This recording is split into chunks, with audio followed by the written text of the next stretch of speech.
Et si Pokrovsk n'était qu'un pion sur un échiquier planétaire? Depuis quelques semaines, la ligne de front ukrainienne cède par endroits. Des images de panique, de capitulation en masse et d'encerclement désespéré autour de Pokrovsk circulant partout. Dans la région de Kupiansk, la violence atteint des sommets inédits. Des groupes entiers de soldats ukrainiens baissent les armes ou tentent des percées suicidaires. Mais la bataille dépasse déjà le simple enjeu régional.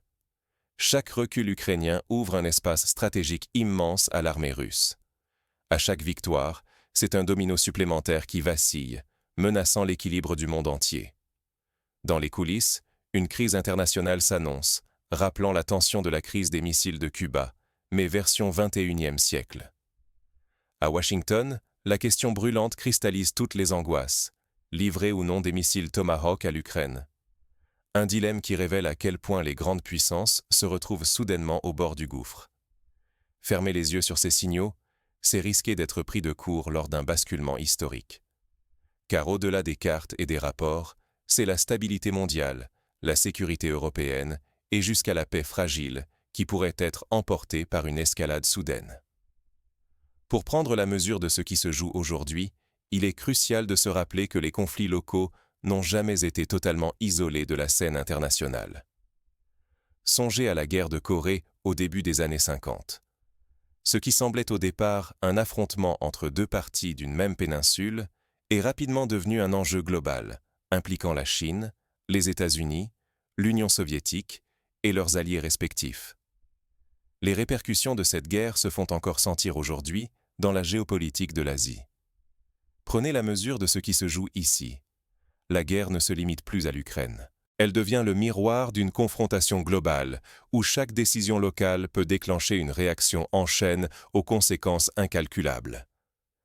Mais comment en est-on arrivé là? Pour le comprendre, il faut remonter aux dernières semaines d'affrontements et décrypter les choix qui ont précipité cette bascule. Comment la guerre de tranchées s'est-elle muée en débâcle total pour Kiev? Durant tout l'été, le front ukrainien semblait englué. Les combats étaient rares, les lignes bougeaient à peine. Tout laissait penser à une énième saison d'usure, sans victoire nette, sans avancée décisive. Mais sous cette surface trompeuse, la tension s'est intensifiée. Les deux camps accumulaient force et munitions, cherchèrent la moindre faille. Une tempête se préparait en silence, chaque unité à l'affût, chaque commandement sur le qui-vive. L'automne a tout bouleversé. Presque d'un seul coup, les forces russes ont lancé plusieurs offensives coordonnées. Au nord, à l'est et même au centre, elles ont frappé simultanément. Rien n'était laissé au hasard. Chaque percée préparait la suivante. Chaque assaut visait à déstabiliser l'ensemble du dispositif ukrainien. Pour illustrer, souvenons-nous de la bataille de Stalingrad pendant la Seconde Guerre mondiale. Là aussi, l'accumulation silencieuse de forces et la préparation méthodique avaient précédé une série d'offensives coordonnées qui ont pris l'adversaire au dépourvu. C'est ce même schéma tactique, la concentration soudaine de moyens sur des points faibles, qui semble avoir été adopté par Moscou. Le facteur décisif? Le raccourcissement du front. En resserrant la ligne de contact, Moscou a pu concentrer ses meilleures unités d'assaut. Désormais, les Ukrainiens ne pouvaient plus diluer leurs réserves. Ils devaient tout miser sur quelques points critiques, souvent isolés et vulnérables. La supériorité aérienne locale et l'amélioration logistique russe ont joué un rôle clé. Les percées et encerclements se sont enchaînés avec une coordination quasi mécanique. Les lignes de défense, jusque-là maintenues par la rotation de troupes fraîches, se sont fissurées aux endroits les plus fragiles. Sur le terrain, la méthode russe s'est révélée implacable. Attaque méthodique, frappe sur les nœuds logistiques, blocage des points de transit. Kiev s'est vu privé de toute capacité de réaction rapide. Les contre-attaques ukrainiennes, sporadiques, ont été systématiquement brisées contre des positions préparées de longue date. Pour donner un exemple concret, lors des attaques russes sur la ville de Bakhmout en 2023, le même schéma s'est produit. Frappe d'artillerie massive sur les centres de commandement, coupure d'approvisionnement, puis assaut d'infanterie appuyé par des blindés. Les défenseurs ukrainiens, malgré leur courage, n'ont pas pu tenir face à cette mécanique bien huilée. Chaque succès tactique russe a servi de point d'appui pour un nouvel assaut. Les verrous successifs, patiemment bâtis pendant des mois, ont cédé les uns après les autres. En quelques semaines, la guerre d'usure s'est transformée en une succession de percées fulgurantes, de poches encerclées et de retraites précipitées. Privée de ses meilleures unités, la défense ukrainienne a été contrainte au repli. L'effet domino s'est enclenché. Une brèche au sud, un encerclement à l'est, puis la rupture au nord. Le front, jusque-là stable, a commencé à onduler, à s'effondrer, ouvrant la voie à une réorganisation stratégique imposée par l'adversaire. Cette dynamique militaire, si brutale, bouleverse tous les calculs. Comprendre la réalité de ces mouvements est essentiel. Sans cette lecture, toute anticipation des prochaines étapes géopolitiques serait vaine. La percée russe n'a pas seulement changé la carte, elle a surpris les chancelleries occidentales, propulsant la crise bien au-delà des frontières ukrainiennes. Mais derrière ce choc militaire, c'est l'équilibre du continent européen qui vacille. Les conséquences dépassent le simple cadre du champ de bataille, entraînant les grandes puissances dans une spirale d'escalade inédite. Pourquoi les meilleures unités ukrainiennes s'effondrent-elles si vite, alors qu'on les croyait capables de tenir la ligne? Depuis quelques semaines, la crise structurelle à Kiev a fait basculer le conflit dans une phase nouvelle, plus inquiétante. Les réserves stratégiques ukrainiennes ont été engagées sans retour pour sauver 3 points névralgiques du front: Kupiansk, Mirnograd, Seversk. Leur absence désormais creuse un vide impossible à combler et sème la confusion au sommet du commandement. Prenons un instant pour rappeler ce qui s'est passé lors de la bataille de Dien Bien Phu en 1954. Les forces françaises, comme les Ukrainiens aujourd'hui, avaient massé leurs meilleures troupes pour défendre une position clé. Une fois ces réserves épuisées ou encerclées, la structure défensive s'est effondrée, entraînant une défaite retentissante et un basculement géopolitique majeur. Le parallèle avec l'Ukraine est frappant. La perte de ces unités d'élite laisse le reste du front sans soutien efficace. Partout, c'est la désorganisation. Les ordres se perdent, les chefs se contredisent, la logistique s'effondre. L'armée, morcelée en une multitude de poches isolées, subit la pression continue des forces russes qui appliquent une tactique de 1000 coupures. Infiltration, frappes ciblées, attaques éclairs sur les arrières. La paralysie s'installe, implacable. Le terrain ne ment pas. À Kupiansk, des groupes entiers déposent les armes. D'autres sont massacrés ou encerclés sans espoir. À Mirnograd, les colonnes de prisonniers s'étirent, parfois des dizaines d'hommes tenant ensemble un drapeau blanc. À Seversk, la résistance, isolée, est méthodiquement écrasée. La carte des combats se morcelle, une mosaïque de poches promise à la reddition ou à l'anéantissement. Chez les soldats, l'épuisement prime. Plus de relève, plus de munitions, des semaines entières sans rotation ni repos. Le moral s'effondre, miné par la pénurie et la sensation d'abandon. Beaucoup n'obéissent plus aux ordres du haut commandement, jugés incohérents ou suicidaires. À Kiev, la crise d'autorité explose. Les politiques exigent la défense à tout prix, quand les chefs militaires demandent l'évacuation pour sauver ce qui reste. Le fossé entre civils et militaires s'élargit, sapant la cohésion nationale et accélérant la désintégration de la chaîne de commandement. Chaque effondrement local aggrave la situation. Si la résistance cède dans ces zones clés, un basculement du rapport de force devient inévitable, bien au-delà des frontières ukrainiennes. Cela pourrait pousser des puissances extérieures à intervenir, ajoutant une dose d'imprévisibilité et de danger inédit au conflit. Pour donner un exemple concret, souvenons-nous de la guerre de Bosnie-Herzégovine dans les années 90. Le siège de Sarajevo, marqué par l'épuisement des défenseurs, a illustré comment le manque de soutien extérieur et le moral en berne peuvent précipiter l'effondrement d'une ligne de front, entraînant l'intervention de nouvelles puissances et la redéfinition des alliances européennes. Face à la débâcle, l'Occident n'a pas encore dit son dernier mot. Une carte risquée s'apprête à être jouée, capable de transformer une crise régionale en affrontement mondial aux conséquences hors de contrôle. Mais jusqu'où l'escalade peut-elle aller? Et qui osera franchir la prochaine ligne rouge? Le compte à rebours vient de commencer. Et si l'Ukraine n'était que le premier acte d'un affrontement titanesque entre Moscou et Washington? Depuis quelques jours, une information explosive secoue la presse occidentale.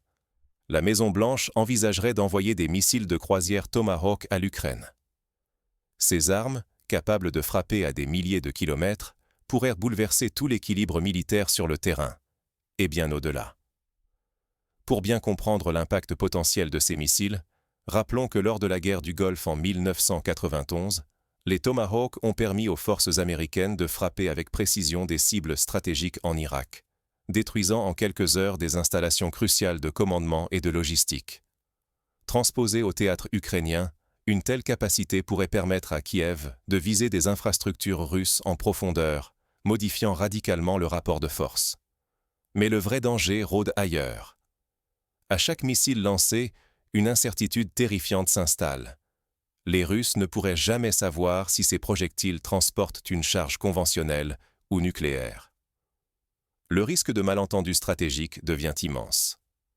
Une simple erreur d'interprétation, et la planète pourrait basculer, en quelques minutes, dans une escalade hors de contrôle. Dans cette atmosphère saturée de tension, la moindre étincelle peut tout faire exploser. Moscou, loin de rester spectatrice, réagit avec une fébrilité inquiétante. Les diplomates russes enchaînent les rencontres secrètes avec leurs alliés latino-américains, surtout à Caracas. Le message est limpide. Si les États-Unis approchent la Russie en Ukraine, alors la Russie répondra en frappant aux portes de l'Amérique. Plusieurs hauts responsables russes agitent déjà la menace de déployer des armes, voire des systèmes hypersoniques, à quelques battements d'ailes des côtes américaines. Un scénario qui rappelle terriblement la crise des missiles de Cuba, mais version 21e siècle. Pour ceux qui l'ont oublié, la crise des missiles de Cuba en 1962 a failli plonger le monde dans une guerre nucléaire, simplement parce que chaque superpuissance avait placé des armes stratégiques dans la sphère d'influence de l'autre. Aujourd'hui, l'histoire semble prête à se répéter, avec des technologies encore plus rapides et imprévisibles. Ce n'est pas un simple jeu de posture. Le ton se durcit de tous côtés, de Moscou à Washington, jusqu'à Pékin.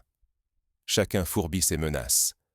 La Chine, tapie dans l'ombre, appelle à la retenue tout en avertissant qu'elle ne tolérera aucune atteinte à sa sphère d'influence. Les États-Unis, quant à eux, multiplient les démonstrations de force auprès de leurs alliés européens et asiatiques.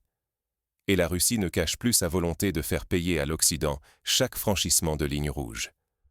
Dans ce jeu de domino nucléaire, l'humanité entière marche sur un fil. À tout moment, la guerre par procuration peut se muer en confrontation directe entre puissances dotées de milliers d'ogives. Mais derrière cette fuite en avant, une question capitale s'impose. Comment la guerre moderne est-elle en train de redéfinir, sous nos yeux, la sécurité et l'équilibre du monde? Tandis que la tension s'intensifie, une vérité dérangeante se profile. Nos certitudes sur la paix et la stabilité vacillent. Au cœur de ce chaos, une nouvelle ère des rapports de force s'annonce. Quelles armes demeurent invisibles, loin des tranchées? On se figure la guerre comme une série d'assauts, mais la réalité moderne s'avère bien plus sournoise. Aujourd'hui, la ligne de front en Ukraine dévoile un bouleversement profond de la manière de faire la guerre à l'échelle mondiale. La tactique des 1000 coupures règne. Il ne s'agit plus de remporter une bataille décisive, mais d'user l'ennemi, de le priver de sa cohésion, miette par miette. Chaque frappe, isolée en apparence, participe à un effondrement progressif. Cette lente érosion du dispositif ukrainien a permis à la Russie d'élargir son espace de manœuvre sans affronter de choc frontal direct, tout en affaiblissant la résistance jour après jour. Pour mieux saisir ce concept, souvenons-nous de la stratégie d'attrition utilisée pendant la Première Guerre mondiale, où le but n'était pas seulement de conquérir du terrain, mais d'épuiser l'ennemi au point de le rendre incapable de se défendre. Aujourd'hui, cette logique est amplifiée par la technologie. Drones, cyberattaques et campagnes de désinformation remplacent parfois les assauts de masse. Mais derrière les bombardements, une autre guerre dévaste le pays, celle des infrastructures. Viser l'énergie, la logistique, l'industrie revient à frapper l'âme même d'une nation.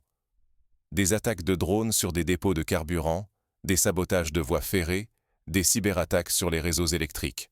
Tout s'imbrique pour paralyser la réaction adverse, loin du regard du public.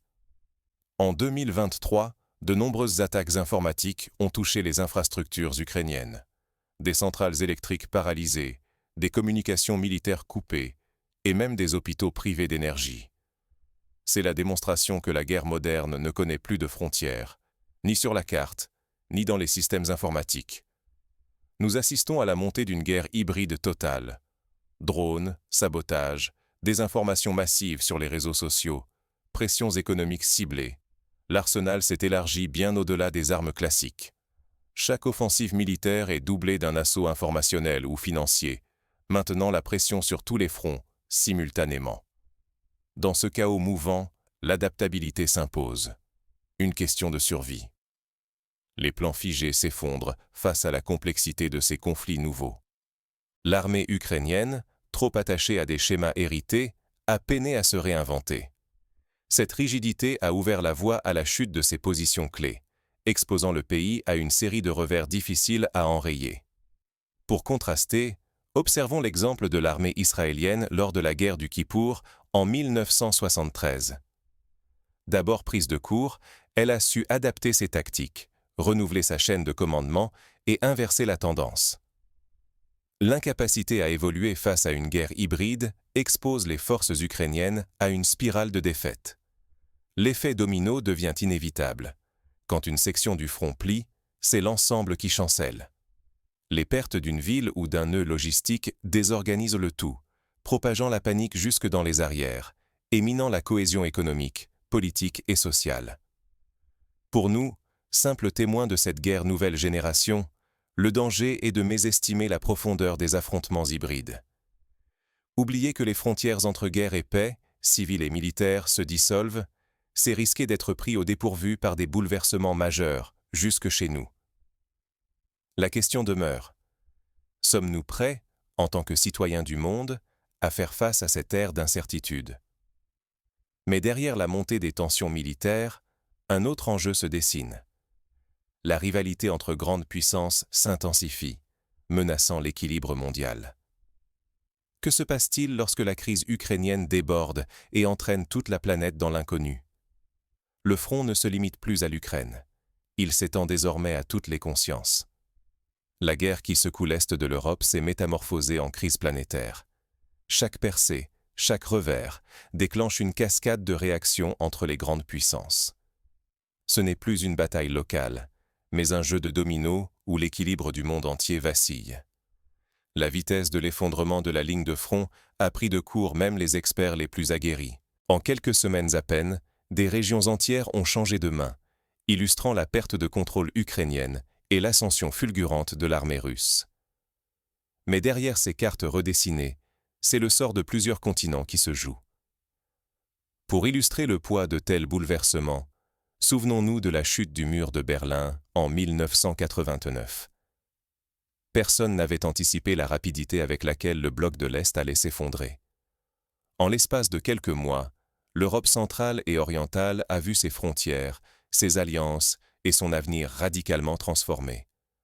Aujourd'hui, l'Ukraine pourrait bien être le premier domino d'un changement d'ampleur comparable, voire plus grave, compte tenu de l'implication nucléaire des puissances. Ce qui est en cause, c'est bien plus que le destin d'un pays. C'est la stabilité du globe, la sécurité de l'Europe et la solidité d'alliances jusque-là jugées indestructibles. Washington, Pékin, Bruxelles. Toutes les capitales réévaluent en urgence leurs options. Le spectre d'une escalade, y compris atomique, hante désormais chaque tractation. Le monde découvre que ces certitudes peuvent s'effondrer en une nuit. Les décisions des prochains jours pèseront sur plusieurs générations. L'ordre mondial bâti depuis la fin du XXe siècle se fissure, alors que les lignes diplomatiques et militaires sont bouleversées. Face à ces bouleversements, quels sont les scénarios possibles? Un premier scénario, le plus optimiste mais aussi le plus fragile, serait un gel des hostilités par une médiation internationale. Cela supposerait une pression coordonnée de la Chine, des États-Unis et de l'Union européenne pour imposer un cessez-le-feu, à l'image des accords de Dayton en 1995 qui ont mis fin à la guerre en Bosnie. Mais la méfiance et les intérêts divergents rendent cette option peu probable à court terme. Un second scénario, plus probable, est celui d'une poursuite de l'escalade avec l'implication croissante de puissances extérieures. L'histoire regorge d'exemples où un conflit régional s'est étendu. La Première Guerre mondiale, déclenché par un simple attentat à Sarajevo, a entraîné la mobilisation de dizaines de nations à travers le globe. Enfin, le scénario du pire reste celui d'une confrontation directe entre puissances nucléaires. C'est la hantise qui plane depuis la Seconde Guerre mondiale et qui explique la prudence extrême des diplomaties malgré les provocations. Désormais, comprendre la mécanique de cette crise n'est plus un luxe, mais un devoir. Notre avenir dépend de notre vigilance face aux transformations à l'œuvre. Refuser de voir, c'est risquer d'être balayé par des choix que d'autres feront à notre place. Que pouvons-nous faire en tant qu'individus? Premièrement, s'informer auprès de sources diverses, recouper les faits et résister à la tentation des discours simplistes. Deuxièmement, soutenir les initiatives de dialogue et de paix, même locales, car elles participent à créer un climat international apaisé. Troisièmement, comprendre que la sécurité collective repose sur la responsabilité de chacun, et non sur l'escalade des menaces. Restez attentifs. Ce qui se joue ne se limite pas au champ de bataille, mais s'infiltre dans les salons feutrés des diplomates et jusque dans les urnes. Les prochains actes, visibles ou secrets, redessineront l'architecture du monde à venir. La question n'est plus de savoir si l'équilibre peut basculer, mais quand et comment. Et surtout, quelle sera notre place dans ce nouvel échiquier mondial ?